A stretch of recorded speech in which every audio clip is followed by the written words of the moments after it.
കുംഭമേളയ്ക്കിടെ തിക്കിലും തിരക്കിലും അകപ്പെട്ട് മരിച്ചവരുടെ എണ്ണം 82 BBC-യുടെ റിപ്പോർട്ട്. 37 പേരാണ് മരിച്ചത് എന്നായിരുന്നു സർക്കാരിന്റെ റിപ്പോർട്ട്.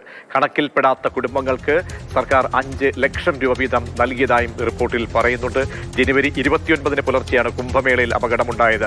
അർജുൻ പീതാംബരൻ ചേരുന്നുണ്ട്. അർജുൻ, കേന്ദ്ര സർക്കാരിന്റെ നിലപാടിന് വിരുദ്ധമായ ഒരു റിപ്പോർട്ടാണ് ഇപ്പോൾ മാധ്യമത്തിന്റെ ഭാഗത്തു നിന്നും ഉണ്ടാകുന്നത്.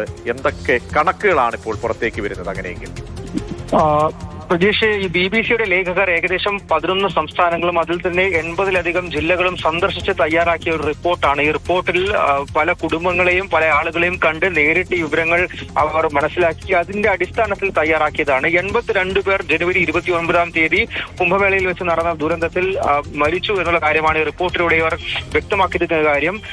യോഗി ആദിത്യനാഥ് സർക്കാർ അവരുടെ കുംഭമേള സൈറ്റിലും അതുപോലെ നിയമസഭയിലും വ്യക്തമാക്കിയിട്ടുള്ള കണക്ക് 37 ആണ്. അതിൽ 35 പേർക്ക് അവർ നഷ്ടപരിഹാരം നൽകിയിരുന്നു.